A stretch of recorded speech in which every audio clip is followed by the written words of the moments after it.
प्रदेश के यशस्वी मुख्यमंत्री दामोहन यादव जी के कुशल नेतृत्व में किसान कल्याण वर्ष के निमित्त लिए गए कृषक हितैषी निर्णय को लेकर आयोजित प्रेस ब्रीफिंग को लोकसभा क्षेत्र बालाघाट सिवनी सांसद भारती पारधी जी संबोधित किया। विशिष्ट प्रेस ब्रीफ में बहुत स्वागत करते हैं हम सभी।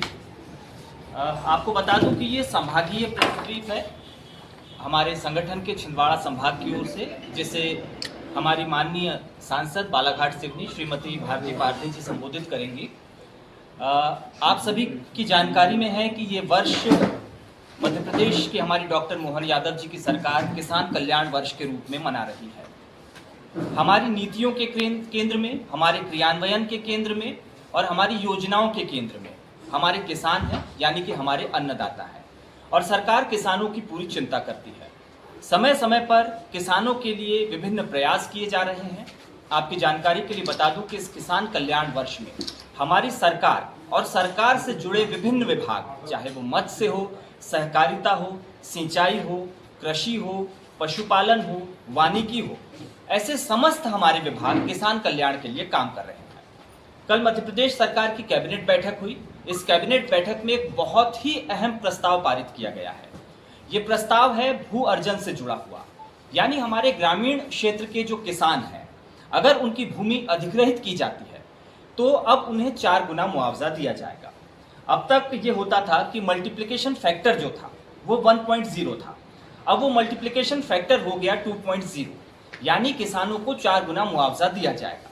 मैं बीते 3 वर्षों का एक आंकड़ा देता हूं कि 55,000 से ज्यादा किसानों को 16,000 करोड़ रुपए की राशि मुआवजे के रूप में दी गई। यानी अगर हम 1 साल की राशि निकालें तो ये होती है 5,000 करोड़ रुपया।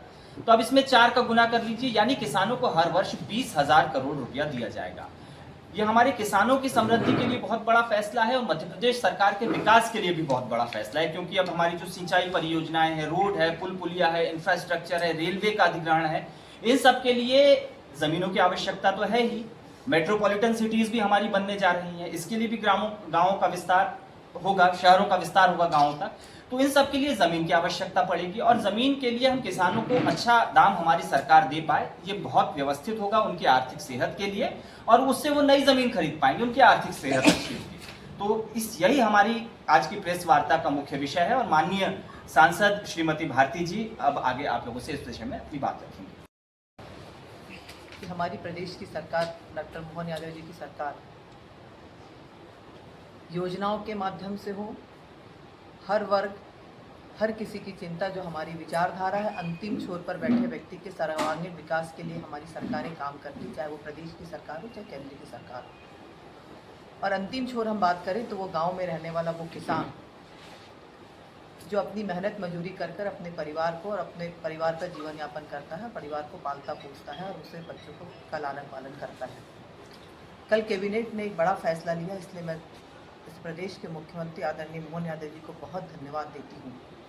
जैसा कि आपने बताया कि पहले हमारे यहाँ भू अर्जन होता था तो दुगना पैसा ही हम दे पाते थे और किसान बहुत मजबूरी में अपनी ज़मीन को, क्योंकि उस ज़मीन से वो खेती करता था, उसका परिवार का जीवन यापन होता था, तो बहुत दुख में भरे मन से वो अपनी ज़मीन को दे पाता था। लेकिन कल का जो फैसला है एक बहुत अच्छा है, जिसका हम समर्थन करते हैं, बधाई देना चाहते हैं कि अब उस किसान को 4 गुना पैसा सरकार देगी।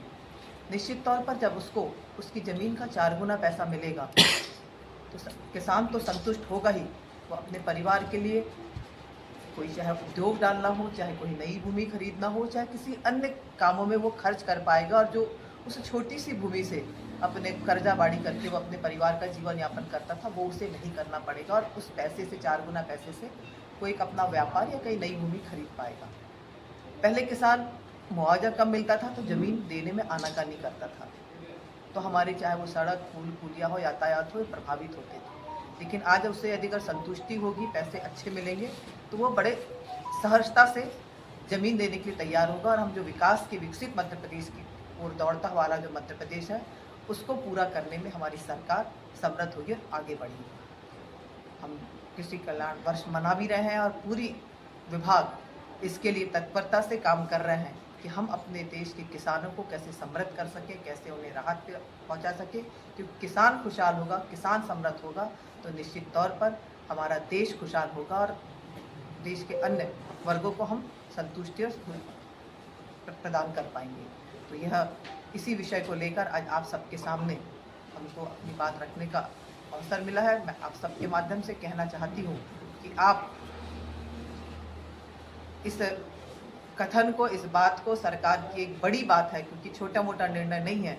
हम जो पहले किसानों को, वो समय भी था कि जब हम किसान, जैसे आज भी यदि अगर हम बोले तो बहुत सी जगह ऐसी होती है जहाँ किसानों को बहुत कम राशि मिलकर किसान दुखी है, परेशान है। चाहे हम सेंट्रल की रेलवे की भी बात करें तो कई बार ऐसा होता है कि हम उनको पर्याप्त तो नहीं दे पाते हैं और उनके प्रयास करके फिर हम उनको वो दिला पाते हैं। लेकिन सरकार ने स्वयं से संज्ञान लेकर, प्रदेश सरकार ने उनकी राशि को जो दो गुना मिलती थी उसको 4 गुना करा है। तो 4 गुना मिलने से निश्चित तौर पर सरकार के से संतुष्ट किसान होगा, किसान को हम खुश कर सकें। किसान के हित की और किसानों की बात जिस तरीके से सरकार करती है उसका एक पहला कदम होगा। तो यही बात मैं आप सबके सामने हम रखना चाहते हैं कि जब विशेष सत्र 3 दिवसीय जो प्रधानमंत्री जी ने बुलवाया था, उसमें जाने के पहले भी हम आपसे बात करके गए थे और बड़े खुश मन से और बड़े हर मन से हम गए थे कि पूरे देश की महिलाओं का बहुमत और एक बड़े खुशहाली का माहौल था पूरे देश में, कि जो महिलाओं का अधिकार, जो महिलाओं की बात और जो महिलाएं अपेक्षा सरकारों से करते आ रही थी। तो ऐसा लग रहा था कि इस विशेष सत्र में जो महिला आरक्षण बिल है उसको हम पास करा लेंगे और जो 50% महिलाओं को आरक्षण की बात सरकारें करते आई है, 33% वो हम पास कर लेंगे। लेकिन विगत दिनों आपने देखा लोकसभा के 3 दिवसीय सत्र में सरकार ने इस बिल को लाया और विपक्षी दलों ने एक सिरे से इसको गिराने का प्रयास किया और गिराया भी। वोटिंग हुई, वोटिंग में हमको बहुमत नहीं मिलने पाती, 2/3 बहुमत नहीं मिलने के कारण हम इस बिल को पास नहीं कर पाए। जैसे आप जानते हैं ये बिल कोई नया बिल नहीं था। आदरणीय देवगौड़ा जी की सरकार में भी ये बिल आया था, उसके बाद अटल जी की सरकार आई, अटल जी की सरकार में भी इस बिल को लाया गया, उसके बाद मनमोहन जी की सरकार आई, तब भी यह बिल आया और आज यह फिर से नरेंद्र मोदी जी के नेतृत्व वाली सरकार ने इस बिल को लाया। चूँकि 33% आरक्षण का बिल तो पास हो चुका था, लेकिन हमारी सरकार का जो मत था कि हम इसको परिसीमन के साथ में, और परिसीमन के साथ इसीलिए चाहते थे क्योंकि आपने देखा, यदि अगर मैं अपनी कॉन्स्टिट्यूंसी की बात करूं तो बालाघाट और सिवनी लोकसभा जो हमारी है ये 8 विधानसभाओं में विभाजित है। कोई भी सांसद अपने लोकसभा का भ्रमण नहीं कर पाता। सबको अपेक्षा रहती है कि हमने अपने सांसद को चुना है, हमने अपने सांसद हमारे गांव में आए, हमारे गांव में विकास कार्य करवाए, जो वो विधायक से तुलना करते हैं और उनको लगता है कि जब विधायक अपने काम इतने करा सकता है तो सांसद भी निर्वाचित जनप्रतिनिधि है तो अपने क्षेत्र का संपूर्ण 5 साल में दौरा कर सके और प्रत्येक गांव में जाकर कुछ न कुछ विकास कार्य कर सके। लेकिन क्षेत्रफल की दृष्टि से लोकसभा क्षेत्र इतना बड़ा हो जाता है कि कोई सांसद, मुझे नहीं लगता कि 5 साल में यदि अगर एक दिन भी घर ना जाए तो वो पूरे गांव का भ्रमण कर सकेगा। तो एक बड़ी सकारात्मक सोच के साथ सरकार का था कि परिसीमन हम कर देंगे, क्षेत्र छोटा हो जाएगा, विधानसभाएं हमारी बढ़ जाएगी। इस सोच को लेकर यह बिल लाया गया था। लेकिन सरकार ने, जैसे आप सब ने सोशल मीडिया के माध्यम से देखा, लाइव टेलीकास्ट में देखा कि जब इस देश के गृह मंत्री ने अपनी बात रखी तब एक समय ऐसा भी आया कि विपक्षी दलों ने कहा कि क्यों ना आप 50% आरक्षण दे देते। गृह मंत्री ने तब भी उनको रोक कर कहा कि मैं यहीं आपको रोकता हूं और मैं 50% के लिए भी तैयार हूं, बस 1 घंटे का मुझे समय दीजिए, मैं अपने प्रशासनिक कागजों के साथ आपके सामने तैयार हो जाऊंगा, यदि अगर आप 50 थी। लेकिन तब भी आपने देखा कि कांग्रेस अपनी कही बात से तुरंत पीछे हट गई। तो जिस तरीके से कांग्रेस महिला आरक्षण की बात करती, महिला हित की बात करती है, कांग्रेस का दोहरा चरित्र जो हम हमेशा से कहते आए हैं वो देश के सामने उजागर हुआ है। कांग्रेस जिस तरीके से महिला हित की बात करती, मुझे तो आश्चर्य होता है उनकी नेत्री, महिला नेत्री के रहते हुए भी, और जिन उनके सहायक दलों ने इस बिल को जिस तरीके से गिराने का प्रयास किया है, इस देश की महिलाओं का बहुत बड़ा अपमान उन्होंने किया है। क्योंकि हमने देखा, चाहे हमारा छोटा सा मध्य प्रदेश हो, यदि अगर हमने आरक्षण दिया है तो हमारे परिवार की, हमारे गांव की वो बहनें आरक्षण के माध्यम से आज सरपंच है, जनपद की सदस्य है, पंच है, नगर पंचायत में है, नगर पालिका में है, विधायक भी हैं कहीं कहीं हमारे जगहों पे, और सांसद जैसे मैं आपके सामने इस जिले ने जो मुझे सौभाग्य प्रदान किया, ऐसे हमारी महिलाओं को जनप्रतिनिधि बनने का सौभाग्य मिला है। निश्चित तौर पर मैं दावे से कह सकती हूँ कि महिलाओं को यदि अगर मौका मिला तो उनमें कितनी सामर्थ्य है, कितनी योग्यता है, जब तक हम उनको मौका नहीं देंगे वो साबित नहीं कर पाएंगी। और मुझे ये कहने में बिल्कुल संकोच नहीं है कि यदि अगर महिलाओं को मौका मिला तो वो पुरुषों से अपेक्षा अच्छा प्रशासनिक क्षमता रखती हैं और राजनीतिक भी अच्छे तरीके से अपना काम करके दिखाती हैं। कांग्रेस की घोर निंदा करते हैं और जिस तरीके से महिलाओं में आक्रोश है आप सड़क पर देख रहे हो, केवल भारतीय जनता पार्टी नहीं, हर शहर की, हर गांव की प्रत्येक महिलाओं में चर्चा का विषय है कि कांग्रेस ने ये अच्छा नहीं किया। कांग्रेस का दोहरा चरित्र सामने आया। नारी शक्ति बंधन अधिनियम में संसद में सामने आया वो ये रहा कि सबसे पहली बात तो विपक्ष ने इस बिल के गिरने पर जश्न मनाया, खुशी जाहिर की, जय घोष किया, तो ये बड़ा दुर्भाग्यपूर्ण था एक बात। दूसरी बात, साउथ और हमारे उत्तर के बीच में एक विभेद करने की कोशिश की जो देश की एकता और अखंडता के लिए बहुत दुर्भाग्यपूर्ण है। तो भारतीय जनता पार्टी इसकी पूरी भर्त्सना करती है। एक छोटा सा आंकड़ा मैं आपके सामने दे देता हूं। साउथ के अगर आप 5 राज्य ले लीजिए, तमिलनाडु, कर्नाटक, आंध्र प्रदेश, तेलंगाना और केरल, इन 5 राज्यों में 129 लोकसभा सीटें हैं। 543 में से 129 यानी 23.76% लोकसभा सीटें इन 5 राज्यों के पास है। अगर हमारी लोकसभा की सीटें 816 हो जाती हैं तो यहां पर सीटें बढ़कर हो जाएंगी 195 यानी 23.90%, यानी परसेंटेज में इजाफा ही होगा। तमिलनाडु में 39 से 59 सीटें हो जाएंगी, कर्नाटक में 28 से 42, आंध्र प्रदेश में 25 से 38, तेलंगाना में 17 से 26 और केरलम में 20 से 30। 2030 में पास किया गया ये विरोध इस बिल का इसलिए किया जा रहा है क्योंकि उस वक्त सिर्फ एक फ्रेमवर्क तैयार हुआ था। विपक्ष को लग रहा था कि अभी इसमें वक्त है, लेकिन हमारी सरकार की, नरेंद्र मोदी जी की सरकार की इच्छा शक्ति थी कि इसे परिसीमन के साथ 2029 में ही लागू कर दिया जाए, लेकिन दुर्भाग्यपूर्वक ये नहीं हो पाया। खैर, सारे विषय मेरे ख्याल से सांसद जी की प्रेस कॉन्फ्रेंस में आ गए। मैं चाहूंगा कि हमारे महामंत्री संजय मिश्रा जी आप धन्यवाद ज्ञापित कर दें और अगर कोई सवाल लेना चाहें तो आप लीजिए। ने कहा था कि हिंदी भाषी राज्यों में सीट तो बढ़ रही है, लेकिन जितने हमारे साउथ के जिले हैं उसको कोई प्रभावित वो नहीं होंगे, जिसका उनको डर था, ऐसा कुछ नहीं। उन्होंने खुली बात करी, तो भी पता नहीं कांग्रेस को क्या भय था, उनको अपने परिवार की सीटें या अपनी सीटें जाने का डर था, ये मैं नहीं जानती। लेकिन कांग्रेस ने इसको गिराने का प्रयास किया, जो आपने देखा। उन्होंने तो स्पष्ट सब बातों को कहा, गृह मंत्री जी ने, कि उनको जिस चीज का भय है, हम वहाँ की सीटें कम नहीं होगी। उनको ये लग रहा था कि हिंदी भाषी जिलों की, मतलब प्रदेशों की सीटें बढ़ जाएगी तो उनके यहाँ दिक्कत और उनकी सीटें कम, लेकिन उनकी सीटें कम होने का या उनको प्रभावित करने का कोई इरादा सरकार का नहीं था। बीजेपी इससे शुरुआत करे, हम तो हमारा दल तो 33% दे रहा है ना, हम तो पंचायत स्तर पे हम सब दे रहे हैं। हम तो 543 में कितनी महिला सांसद हैं? 543 में कितनी? आपको कि क्षेत्रफल, मतलब परिसीमन इसीलिए सरकार चाहती थी कि कोई भी क्षेत्र, मैं तो अपना उदाहरण दे रही हूँ, मैं तो बहुत नई और पहली बार की सांसद हूँ। मेरा क्षेत्र इतना बड़ा है कि मैं प्रयास करके भी मुझे लगता है कि इतना दौड़ती हूँ क्षेत्र में रही, तो मैं दौड़ती रहती हूँ, फिर भी मुझे लगता है कि मैं पता नहीं पूरे 5 साल होते तक पूरे गांव जा पाऊंगी कि नहीं जा पाऊंगी।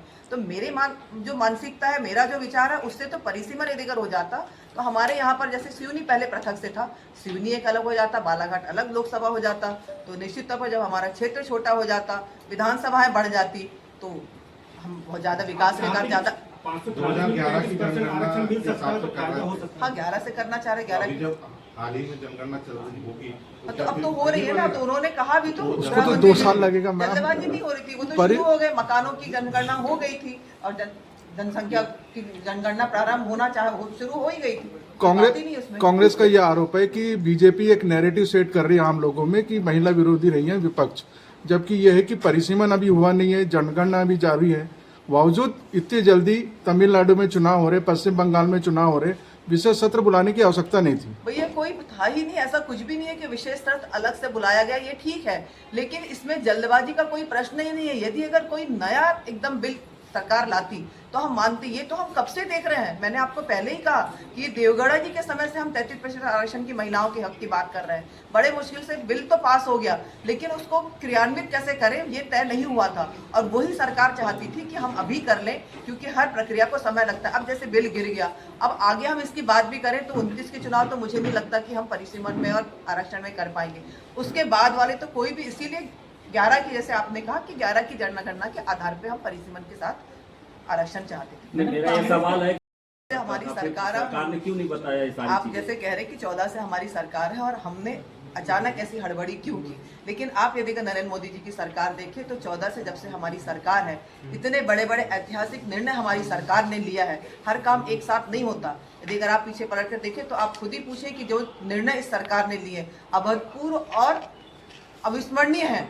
चाहे वो राम मंदिर ले लो, ट्रिपल तलाक ले लो, धारा 300, कितने ऐसे निर्णय सरकार ने लिए हैं। तो हर काम का एक समय होता है, धीरे धीरे ही एक एक चीज होती है। एक साथ तो पूरे निर्णय होते नहीं।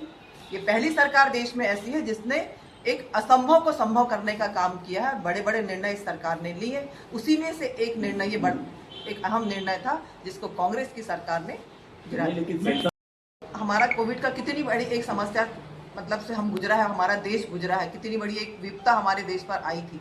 उससे निकलने में हमको टाइम लगा, 2 से 2.5 साल तो हमको उससे लगा ही। उसके बाद देश रफ्तार पकड़ा है।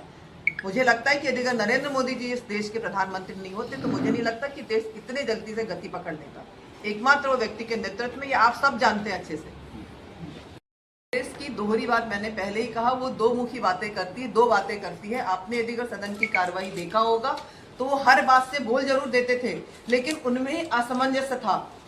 जैसे मैंने पहले ही कहा कि अब उन्होंने कहा कि 50% दे दीजिए, हर बात को वो सदन में रखते थे, लेकिन यदि अगर सत्ता पक्ष या सरकार तैयार होती थी तो वो उस बात से मुकर जाते थे और वॉकआउट किया, हो हल्ला होने लगता था। इसलिए सरकार चाहती ही नहीं थी कि यह बिल पास हो सके। तो बहुत अच्छी बात है, डिमांड कर रहे हैं। हमारी सरकार ने कहा था 3100 की बात और बढ़ाने की बात है, तो पिछले बार ही अभी मुख्यमंत्री जी से और चर्चाएं हुई थी तो उन्होंने इस पे भी विचार करने का प्रयास किया, लेकिन धीरे धीरे एक एक चीज होगी, इकट्ठे सब नहीं होगा। और ये हमारी सरकार ने कहा था, हम आपकी बात सारी प्रक्रिया को इकट्ठे नहीं थी कि एक परमानेंट हो गया तो कोई रहेगा। 15 साल का रोटेशन होने वाला था, रोटेशन के तहत ही ये सारी सीटें होती आ रखी थी।